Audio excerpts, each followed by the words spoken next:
Lucas capítulo 7, vamos ler a partir do verso 36. Convidou-o um dos fariseus para que fosse jantar com ele.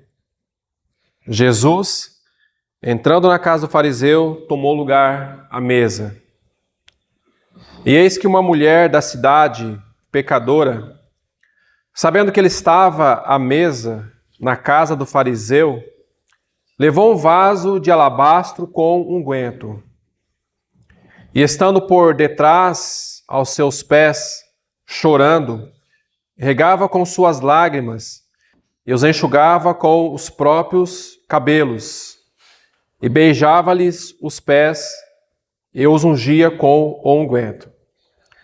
Ao ver isto, o fariseu que o convidara disse consigo mesmo: se este fora profeta, bem saberia quem e qual é a mulher que lhe tocou, porque é pecadora.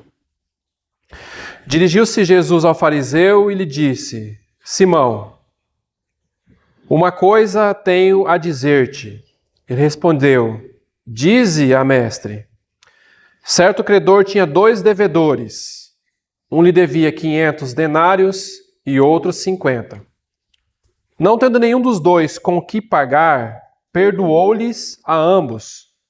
Qual deles, portanto, o amará mais? Respondeu-lhe Simão: suponho que aquele a quem mais perdoou. Replicou-lhe: julgaste bem. E voltando-se para a mulher, disse a Simão: vê esta mulher?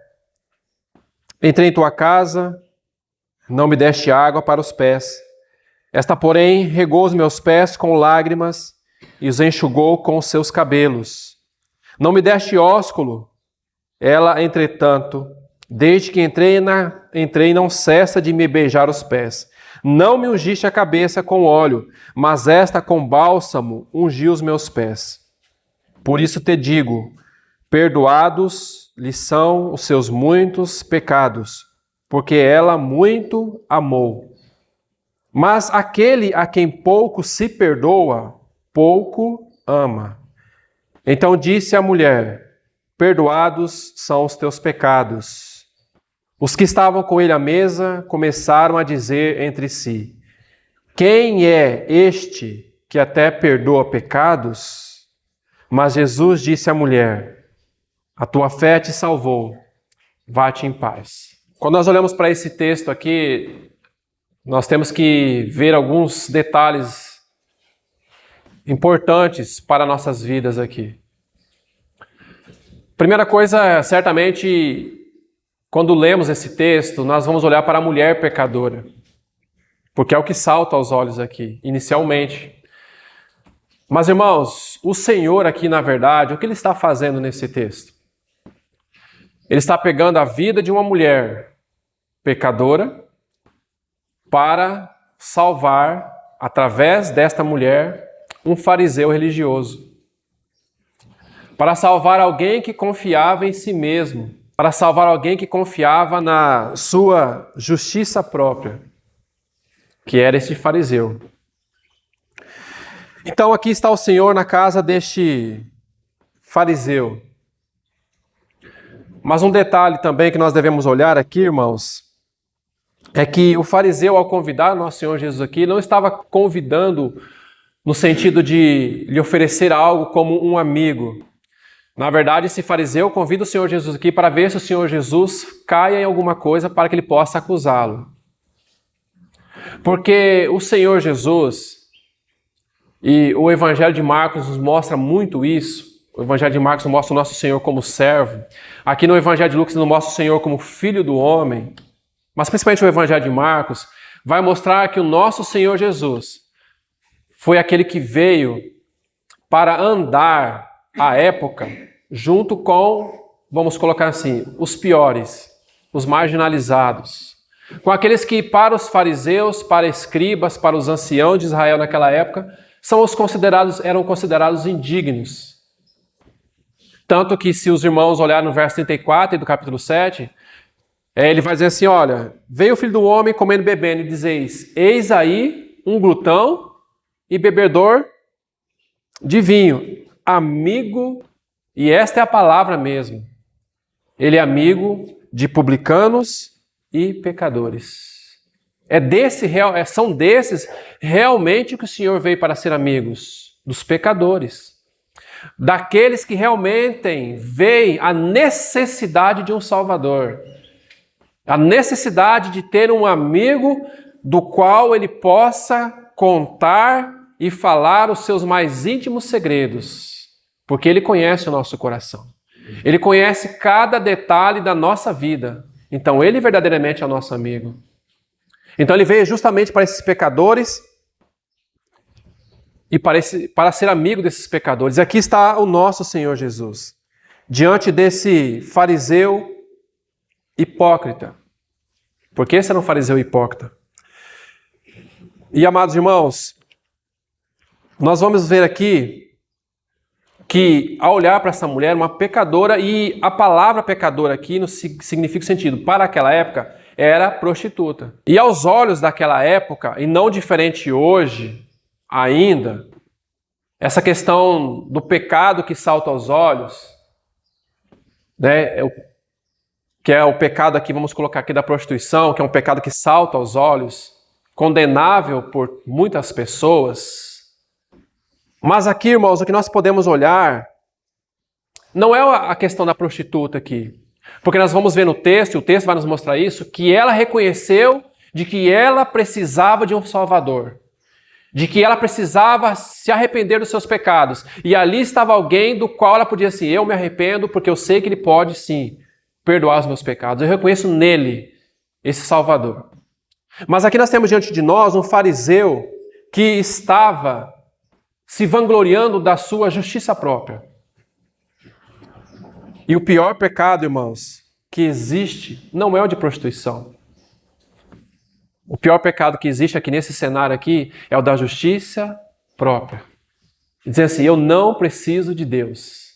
Eu não preciso de salvação. Por quê? Eu faço isso, eu jejuo tantas vezes, eu participo das reuniões, eu faço isso. Mas veja como eu sou moralmente correto. Eu pago minhas contas em dias.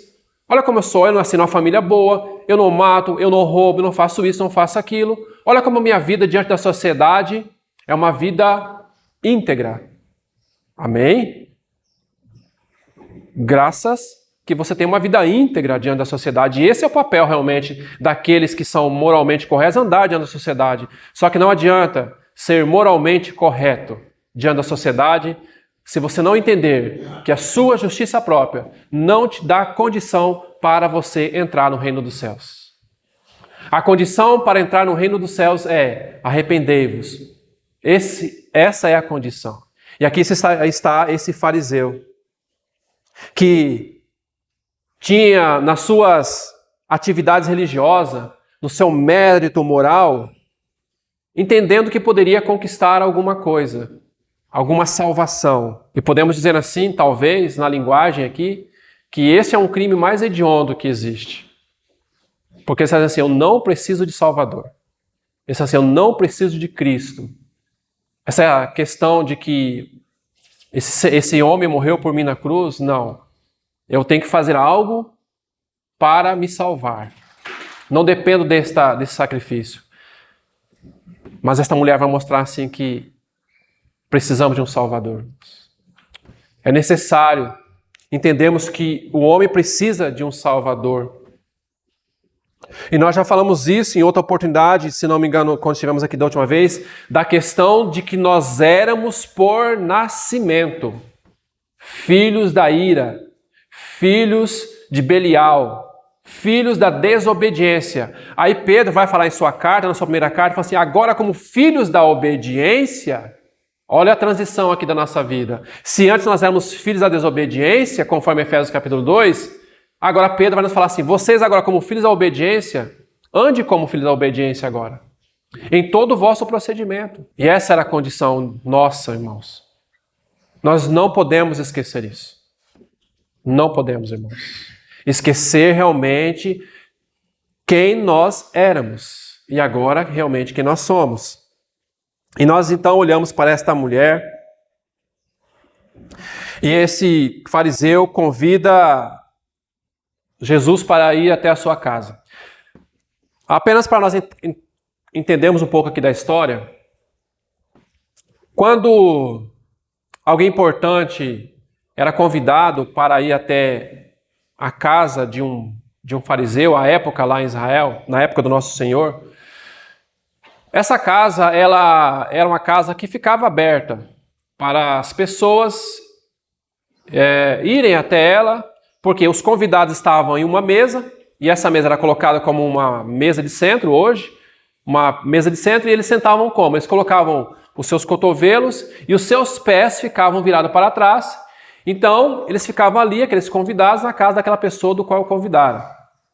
E as pessoas, e ali não necessitava de um convite para as pessoas ouvirem aquela pessoa importante ali. Então, digamos assim, que essa casa tinha janelas e também tinha aqueles que serviam à mesa. Então, estava ali aquelas pessoas ouvindo o que aquela pessoa importante estava dizendo. Então, era comum, sim, era comum as pessoas irem ali ouvir o que aquela pessoa importante estava falando. Mas não era comum uma mulher.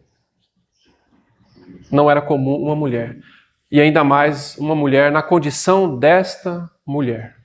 Ir até a casa de um fariseu.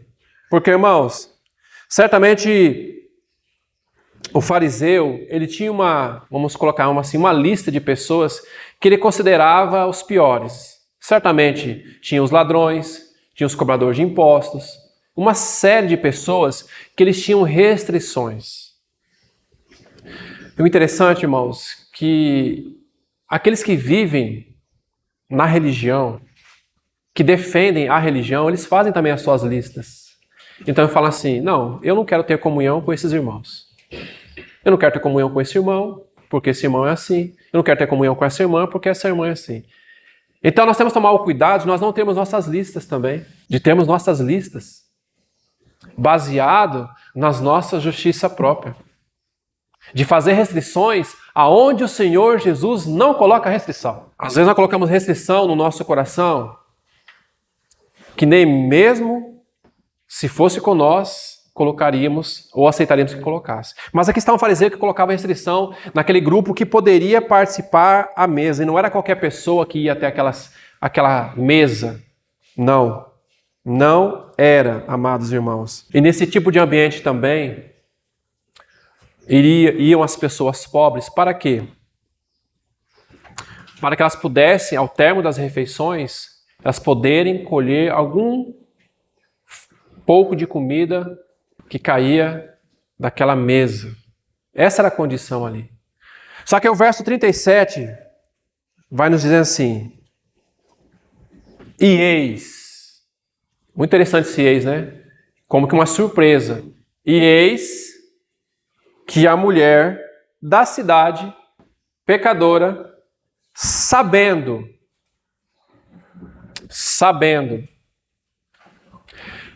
essa frase sabendo, o Senhor João usa no seu capítulo 13 da sua carta, quando o Senhor Jesus está ali junto com os discípulos no cenáculo, na ceia, e ele vai dizer assim, sabendo que era a sua hora de partir deste mundo para o Pai, amou os seus e os amou até quando?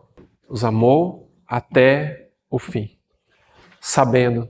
Então ela sabia que ali estava o Salvador. De alguma maneira essa mulher sabia que o Senhor salvaria ela dos seus pecados.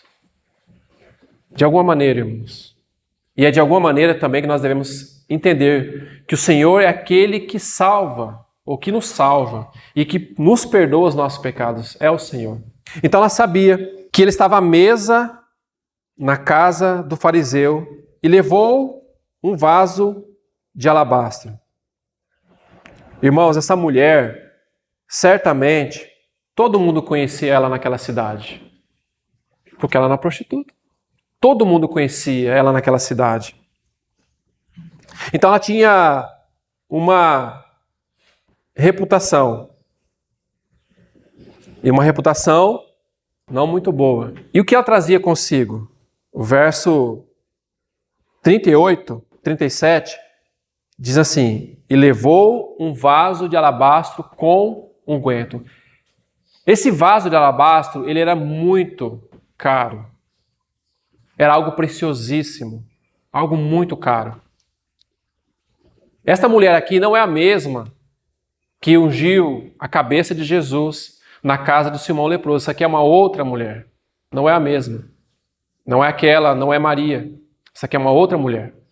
Apenas para nós entendermos que não é a mesma pessoa que ungiu a cabeça do Senhor Jesus. Quando o Senhor Jesus disse assim, que isso seria, o que ela fez seria conhecido por todo mundo. Mas aqui está essa mulher com esse precioso unguento. Significa, irmãos, que o que ela tinha de mais precioso na vida dela, o que ela trabalhou por aquilo, o que ela fez? O que ela vai fazer agora? Ela vai aos pés de Jesus. E ela vai quebrar esse vaso com o perfume que está dentro, perfume preciosíssimo, caro, porque era normal no ofício das prostitutas da época andar com este frasco, que era uma espécie de desodorizante. Era normal isso. Mas, irmãos, não era algo barato, era algo caro. Então, o que ela vai fazer? O verso 38 vai nos dizer: estando por detrás, aos seus pés, chorando. O que ela fazia? Regava com suas lágrimas e enxugava com seus próprios cabelos e beijava os pés com unguento. Um outro detalhe aqui também dessa mulher. Para a época, não era permitido às mulheres soltar os seus cabelos. Era um sinal de vergonha. Era até motivo de divórcio.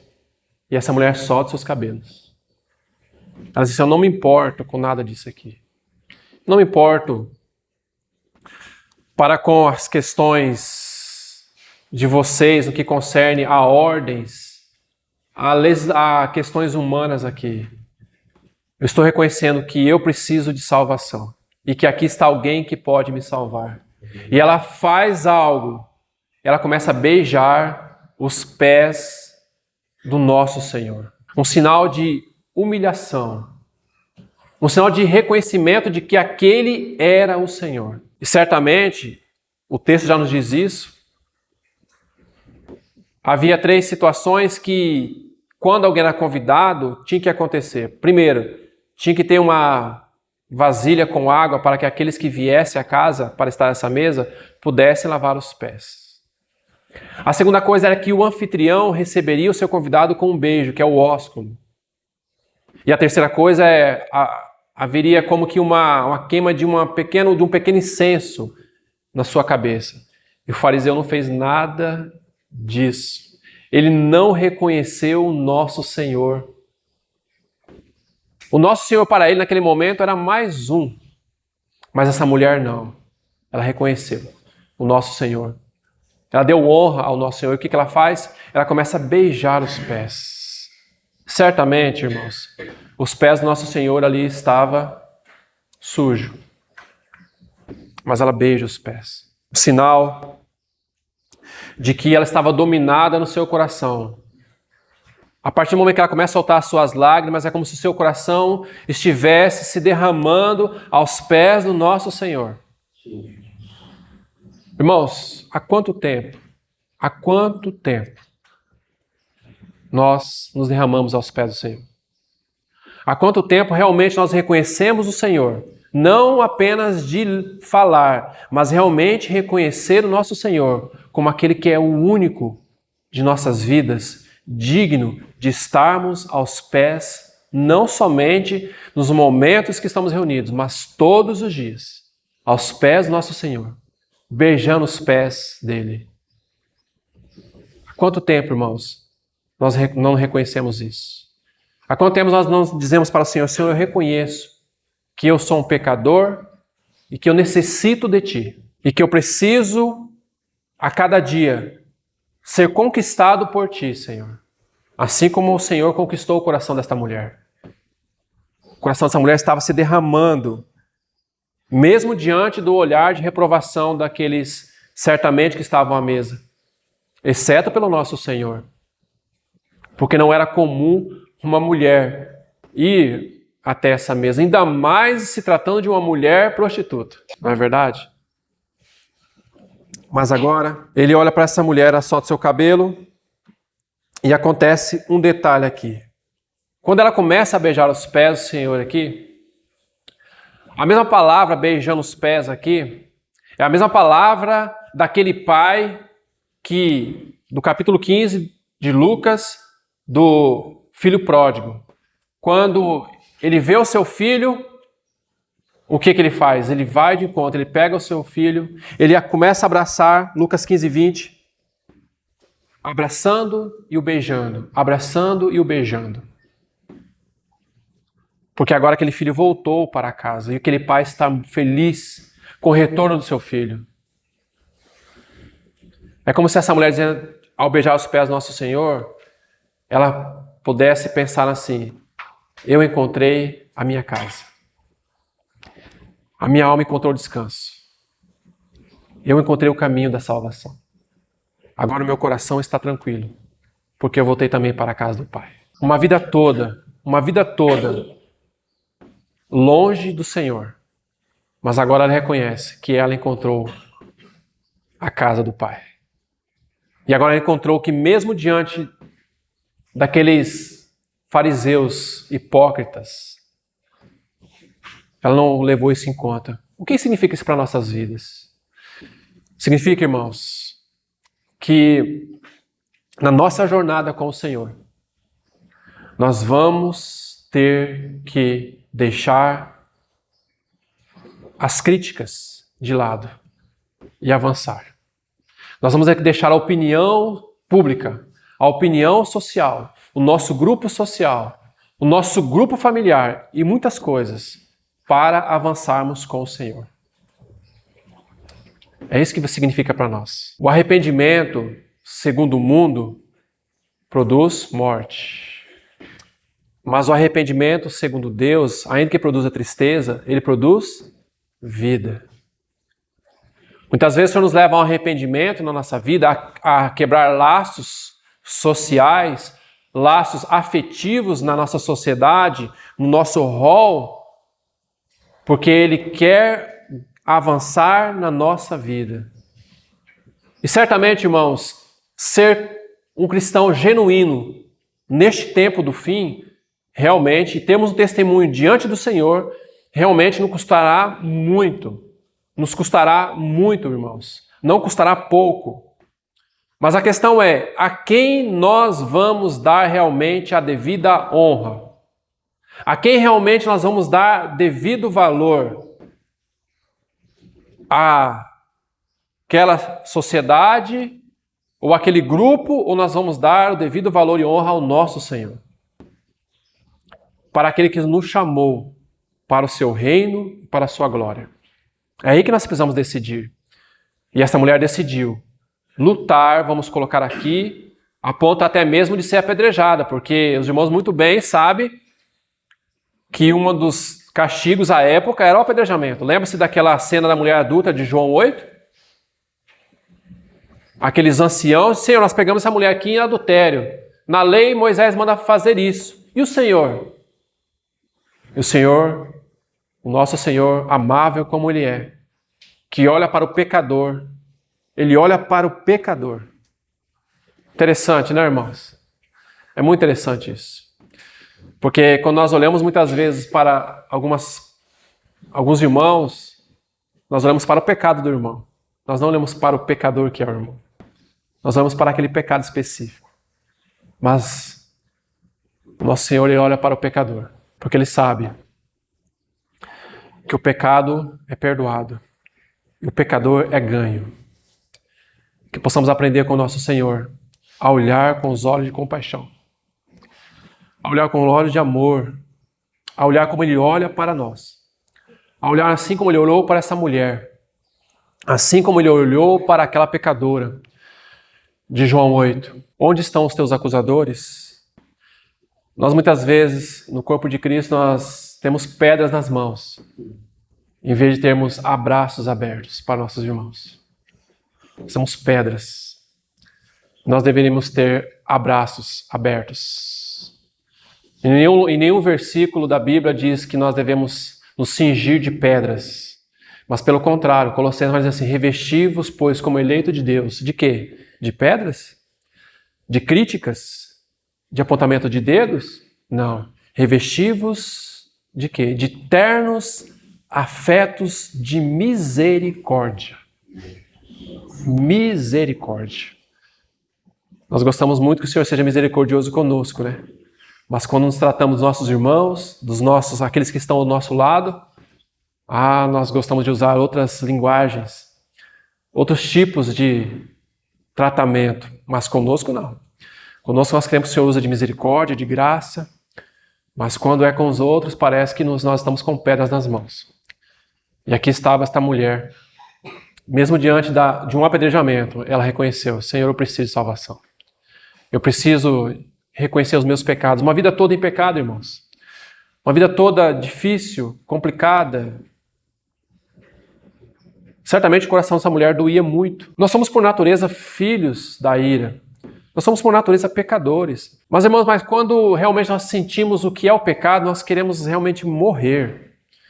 Porque nós sabemos que o pecado é algo terrível. Ele dói em nós. Porque nós estamos longe de Deus. Então, certamente essa mulher, ainda que a profissão dela fosse uma profissão totalmente inadequada, mas ela era uma pecadora que necessitava de um Salvador. Então essa mulher agora está aos pés do nosso Senhor. E ela percebe que esse Senhor poderia salvá-lo. E ela lava os pés do nosso Senhor. Talvez aquele fariseu ou quem estava à mesa fizesse algum juízo de valor do nosso Senhor, né? Não, mas se essa mulher está beijando os pés dele, ele conhece ela. Será que ele não teve nenhum caso com ela? Porque a mente humana é muito disso, né? A mente humana ela consegue fazer imaginações, né? A gente já prende, julga e condena na mesma hora. A nossa mente faz isso, né? A gente faz tudo na mesma hora. Prende, condena e julga, e se possível, vamos jogar até a chave fora. Essa é a mente humana. A mente é assim. Mas ali estava aquele Senhor. E aquela mulher estava aos pés. Então o Senhor faz uma pergunta, não faz uma pergunta, diz assim, o fariseu fala assim, diz consigo mesmo, se esse fosse o profeta, e soubesse quem é esta mulher, se ele soubesse, se esse irmão soubesse quem é esse outro irmão que está aí do lado, se esse irmão soubesse o que esse irmão fez, como esse irmão é, se esse vizinho soubesse. Assim é a mente humana, assim é a mente caída do ser humano, uma mente que é pronta para julgar, um coração pronto para acelerar opiniões. Essa é a mente humana. E nossa mente só vai mudar, irmãos, se o Espírito Santo tomar conta das nossas vidas. Se a palavra de Deus habitar ricamente em nossas vidas. Do contrário, nós vamos ser cristãos com mentes velhas. Cristãos que só julgam, cristãos que só apontam o dedo e que não têm um mínimo de compaixão. Por isso nós precisamos do Espírito Santo. Andar no Espírito, viver no Espírito. Porque somente o Espírito Santo, pela palavra, habitando ricamente no nosso coração, é que nós vamos realmente conseguir caminhar na vida cristã sem fazer críticas de julgamento. Claro, ao julgamento normal que a Bíblia diz que nós devemos fazer, há julgamento sim que nós podemos fazer. Mas cuidado, irmão. Cuidado com os tipos de julgamento que nós vamos fazer. Para que aquilo que você julgue, você mesmo não se condena naquilo que você julga. Mas o Espírito Santo precisa fazer isso em nossa vida. Ele precisa habitar em nossa vida de uma maneira que nós possamos realmente ser diferentes em toda e qualquer situação de nossa vida. e colocar tudo à luz do Espírito e pedir: Espírito Santo, me ajude nessa situação. Ah, mas se esse fosse um profeta, ele soubesse. Ah, se ele soubesse que esse irmão é assim, assim, assim, assim. Por isso que muitas vezes, irmãos, nós temos pedras nas mãos e não abraços abertos. Certamente esse fariseu, ele ficou enojado com aquela cena, né? Uma mulher. E vendo ainda mais o Senhor Jesus permitir que isso acontecesse, como isso é possível? Como este homem permite que uma mulher beije seus pés? Como que é possível esse homem, essa mulher ser um cristão? Não, mas ele era assim. Olha o que ele fazia antes. Ele era um matador. Ele era um prostituto. Ele era um fumante. Ele era um alcoólatra. Ele batia na mulher, ele fazia isso. Ah, ele fazia. Mas a graça salvadora. Tito vai falar assim que a graça salvadora se manifestou a todos os homens. Que renegadas as impiedades mundanas, vivamos neste mundo. E aí segue o texto. Mas a graça se manifestou salvadora veja a expressão, a todos os homens. E ali homens não é homens no sentido apenas masculino, é homem no sentido da humanidade. Salvador a todos os homens. Então, um homicida pode ser salvo? Pode, irmãos. Um homem mais devasso pode ser salvo? Pode. E nós conhecemos a história de Agostinho. Agostinho era um homem devasso. Agostinho era um homem devasso. Ele mesmo conta, ele não conta, né? O autor conta na sua biografia acerca de Agostinho. E ele vai falar assim: Senhor, tu nos fizeste para ti. Enquanto o nosso coração, estou parafraseando, enquanto nosso coração não encontra o Senhor, nós que ficamos assim, meio que desassossegado, meio inquieto. Este era Agostinho. O mais perverso pecador pode ser, sim, alcançado pela graça de Deus. Agora, aqueles que vivem na sua justiça própria nunca vão entender que é preciso um Salvador. Você, não, eu não preciso. Olha, os meus impostos estão totalmente corretos. Pega a minha ficha, vai lá no Serasa, SPC e puxa a minha ficha negativa, puxa a certidão negativa e vai ver que eu não devo nada para ninguém. Amém, isso é o mínimo. Mas isso não quer dizer que você será salvo. Não quer dizer que você será salvo. Então, agora o Senhor olha para o verso 40 e diz assim: Simão, uma coisa tenho a dizer-te. Ele respondeu: dize-a, mestre. Certo credor tinha 2 devedores. Um que lhe devia 500 denário e o outro que lhe devia 50. Não tendo nenhum dos 2 com que pagar, perdoou-lhe ambos. Qual deles, portanto, o amará mais? Aí nós olhamos para essa frase aqui. Não tendo nenhum dos 2 com o que pagar. Nem o que devia 500 e nem o que devia 50. Um valor considerável e o outro valor abaixo. O que nós daríamos, irmãos, pela nossa salvação? O que nós daríamos? Nenhum de nós aqui pagaria a nossa salvação. Nenhum de nós. Poderíamos sermos os mais ricos, mas mesmo assim, não pagaríamos a nossa salvação. Nós éramos devedores ao Senhor, mas o Senhor pagou a nossa dívida. Nós éramos aqui esse de 500 denários, não era nem de 50 não. Nós éramos de 500, muito mais do que 500. Nós vamos usar um outro texto aqui, talvez não agora, mas nós vamos ver a questão da nossa impagável salvação. Nos parece que a gente está repetindo algumas coisas aqui, porque o que o Senhor quer nos lembrar, irmãos, é que nós não temos condições de pagar nada a Ele por causa da nossa salvação. E que ao fazer isso conosco, nós também devemos ser, sim, misericordioso para com aqueles outros que estão conosco. É isso que ele está nos dizendo. Então ele vai falar assim: Simão, quem o amará mais? É muito claro. Certamente aquele que devia mais. Não é, irmãos? Certamente isso. Então ele vai responder no verso 43. Respondeu-lhe Simão: suponho que aquele a quem mais perdoou. Replicou o Senhor: você julgou bem. Maravilhosa graça. Maravilhosa graça. A palavra ali é graciosamente perdoou. Aquele que ele graciosamente perdoou. Ou seja, uma dívida. Ele perdoou uma dívida. Havia uma dívida a ser pago aqui. E ele foi lá e perdoou. Mas sabe o que acontece, irmãos?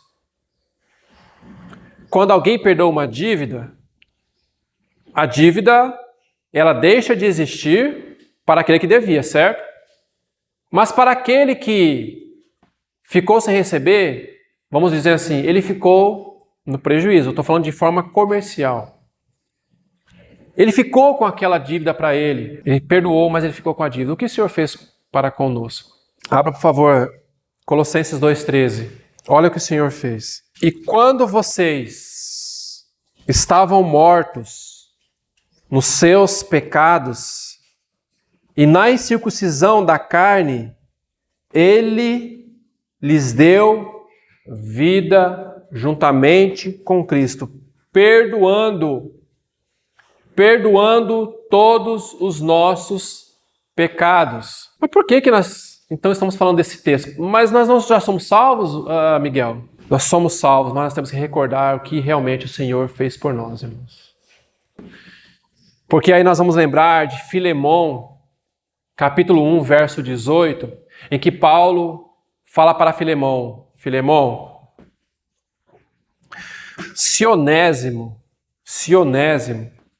possivelmente Onésimo que era um escravo de Filemão, possivelmente Onésimo tenha roubado Filemão, furtado Filemão, e ele fugiu e foi para Roma, e lá Paulo então conheceu Onésimo. E aí Paulo fala assim: se Onésimo te causou algum dano, e se ele lhe deve alguma coisa, ponha tudo na minha conta. Se ele causou algum dano, e eu paro aqui um pouquinho, irmãos. Na vida cristã, nós sofremos algum dano. Nós sofremos algum dano de maneira emocional, psicológica, financeira, enfim. Nós sofremos esse dano. E quando às vezes algum irmão nos faz algum dano, o que nós devemos fazer? Vós que sois espirituais, o que nós devemos fazer? Devemos suportar aqueles que são os mais fracos. Então, quando nós sofremos algum dano, nós temos que aprender com aquele a sofrer o dano, a sofrer as consequências desse dano. E Paulo está falando assim: se ele causou-lhe algum dano, e se ele lhe deve, veja, não só o dano, mas se ele lhe deve alguma coisa, põe na minha conta. Difícil, né, irmãos? Muitas vezes essa prática no corpo de Cristo, né? Nós muitas vezes não queremos aprender a perder, mas perder não por nós, perder por amor a Cristo. Às vezes há um espírito competitivo no corpo de Cristo, né? Parece que nós estamos numa guerra, numa arena, numa disputa, para ver quem leva vantagem, para ver quem sai primeiro ali nessa disputa, quem vai levar vantagem, né? Mas nós temos que aprender a realmente sofrer alguns danos na vida do corpo de Cristo. Alguém disse que a palavra mais difícil de dizer não é inconstitucionalmente, não é paralelepípedo, não é otorrinolaringologista, não. A palavra mais difícil de dizer é: me perdoa, me perdoa. eu pequei contra ti, me perdoa. Essa é a palavra difícil, irmãos. Porque essa palavra mexe no nosso ego. Essa palavra mexe no nosso interior. Mas, poxa vida, me fez tanto mal, me causou tanto dano. Nós também causamos muitos danos ao nosso Senhor. Ele levou sobre si as nossas dores. Ele levou sobre si o madeiro, no seu lombo o madeiro, por causa de nós. E às vezes nós não conseguimos dizer assim, irmão, eu pequei contra ti, me perdoa. O problema às vezes é o pedido do perdão e às vezes é quem vai estar do outro lado. Será que também haverá a disposição do coração de perdoar? Mas Paulo, aqui em Colossenses, está dizendo, ele nos perdoou todos os nossos pecados. Então, qual deles o amará mais? Então, amados irmãos, qual deles amará mais? Certamente o que foi perdoado a sua maior dívida, né? Se você tem uma dívida de R$1 bilhão, o banco chega e fala para você, olha, a sua dívida está perdoada. Quem não gostaria disso, né? Mas já imaginou? O Senhor diz assim, os teus pecados são perdoados e você tem agora a vida eterna. Não há nada comparado a isso, irmãos. Não há nada comparado a isso. Podemos ir à falência na nossa vida natural, no sentido de perder tudo. Mas uma coisa que nós não podemos perder, irmãos, é a vida eterna. Ele vos deu vida, estando vós mortos nos vossos delitos e pecados. Aí, sabe o que o texto vai dizer assim? Dá um passo aí para Colossenses 3,12. Ele está dizendo, a quem perdoou mais, é aquele que vai amar mais. Olha o que o texto vai dizer. Portanto, como eleitos de Deus, santos e amados, revistam-se de profunda, eu estou lendo uma versão alternativa aqui, mas se revistam de profunda compaixão, de bondade, de humildade, de mansidão, de paciência. Certamente esse fariseu estava espumando o canto da boca quando viu essa mulher. Como pode essa mulher fazer isso? Quem é essa mulher para entrar aqui? E aí o verso 13 vai dizer assim, suportem-se uns aos outros e perdoem-se mutuamente. Caso alguém tenha motivo de queixa contra outra pessoa, assim como o Senhor perdoou vocês, perdoe também uns aos outros. Assim como, amados irmãos, assim como o Senhor nos perdoou. Então nós voltamos àquela palavrinha difícil, né? Me perdoa. Pequei contra ti. Errei contra ti. Irmão, não deveria ter procedido dessa maneira. Não deveria ter caminhado por este caminho. Não deveria ter tomado essa atitude. Me perdoa. Porque, irmãos, aqui há uma ordem para nós. Revistam-se, se vocês são eleitos de Deus, se vocês são santos, se vocês são amados. Então aqui é um imperativo. Aqui não é uma opção, irmãos. Não é uma opção para nós aqui revestirmos.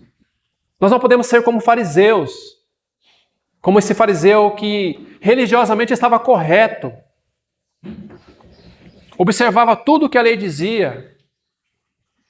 Mas quando ele viu aquela pecadora aos pés do Senhor Jesus, certamente ele reprovou aquela atitude. Nós não podemos ser fariseus, irmãos. Nós não podemos ser cristãos que ouvimos falar de amor de Cristo, falarmos do perdão de Cristo e continuarmos vivendo uma vida sem perdão e sem amor de Cristo. É impossível. Se ele te causou algum mal, coloca na minha conta. Se ele te fez algum mal, coloca na minha conta. E é isso que o Senhor fala para nós. Se algum irmão nos fez algum mal, coloca na conta do Senhor, ainda que este irmão pague pelas consequências.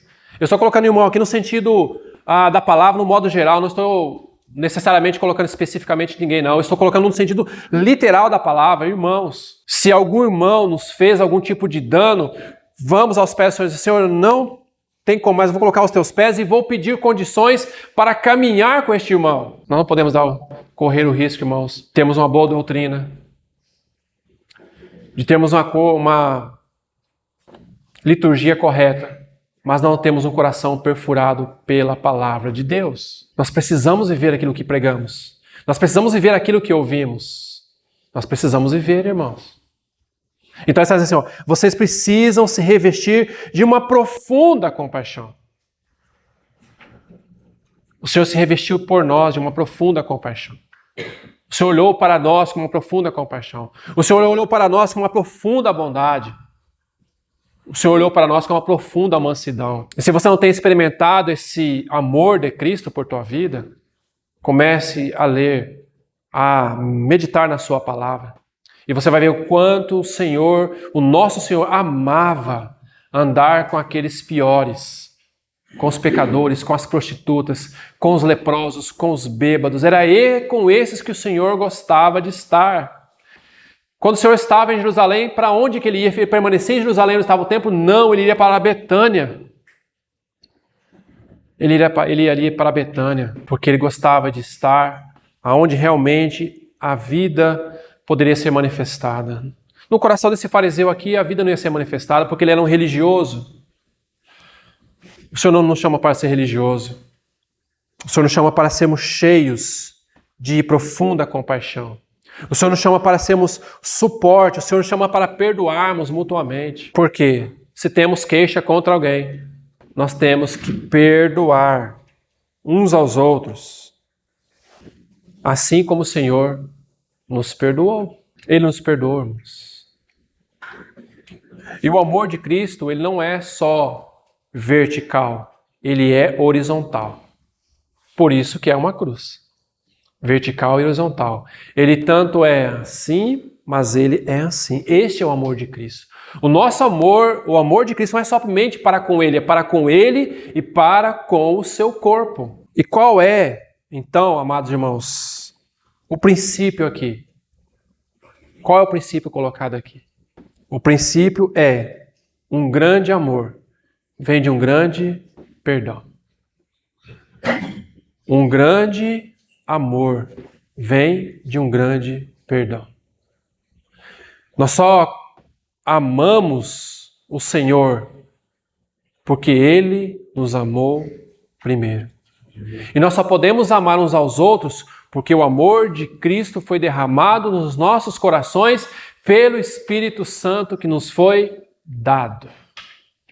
Do contrário, nós não vamos conseguir amar uns aos outros. Nós não vamos conseguir perdoarmos uns aos outros. Sabe por quê? Porque nós vamos olhar como esse fariseu olhou para aquela mulher. Ah, se ele soubesse quem é essa mulher. Ah, se ele soubesse quem é esse irmão, quem é essa irmã. Mas é por causa do amor de Cristo. Por causa do amor de Cristo, irmãos. É por causa disso. E aonde ele estava? À mesa. E mesa fala o quê? De amor. Mesa de fala de comunhão. E como que eu participo da mesa do Senhor? Se no meu coração há reservas. Se no meu coração ainda o Senhor não atingiu aquilo para o qual Ele precisa atingir. Como que eu participo disso? Como que eu participo da mesa do Senhor se no meu coração não há realmente o amor de Cristo? Não é isso? Como que eu participo de algo que simboliza o sacrifício, a demonstração do amor de Cristo por minha vida? Por isso que Paulo vai falar, examine-se o homem a si mesmo. Examine-se. Para que não coma e beba do corpo indignamente. Indignamente. Porque, irmãos, isso aqui não é liturgia. Isso aqui não é religiosidade. Isso aqui não é. Nós não fazemos isso aqui por causa de uma religião. Nós fazemos isso aqui por causa da realidade espiritual que está na mesa. Que uma das realidades é o amor de Cristo por nossas vidas. É a comunhão com Ele e com o seu corpo. E como que eu consigo ter comunhão com Cristo? Eu não consigo ter comunhão com aqueles do qual Ele salvou também. É impossível. Isso é farisaísmo. Isso é pregar uma coisa e viver outra. E doutrina acompanha a prática. Doutrina acompanha a prática. Então nós só podemos participar daquilo que é realidade para nós. Se não tem realidade, irmãos, nós estamos fazendo outra coisa aqui. Porque tem que ter realidade espiritual para nós. Porque eu lembro aqui, quando estou participando dessa mesa, eu me lembro quanto eu sou pecador. Que se não fosse o Senhor ter intervido na minha história, ter mudado o destino da minha vida, eu não teria condições. O Senhor interviu na nossa história, irmãos. O Senhor interviu na nossa história. Nós somos como essa mulher pecadora aqui, que necessita estar aos pés do Senhor, beijando os pés dele, dizendo: Senhor, Senhor, se não fosse tu, eu estaria perdido, Senhor. Que seja o sentimento no nosso coração nesta manhã, aos pés do Senhor, reconhecendo que nós não somos nada, que necessitamos do Senhor. Necessitamos amar o Senhor, necessitamos amar os irmãos e viver a vida realmente do corpo de Cristo. Então, ao princípio um grande amor vem de um grande perdão. Se o Senhor nos permitir, nós vamos dar mais um passo à noite, a partir do verso 44, e vamos colocar mais alguns princípios para nós aqui, no que concerne a vida desta mulher pecadora. Amém, irmãos?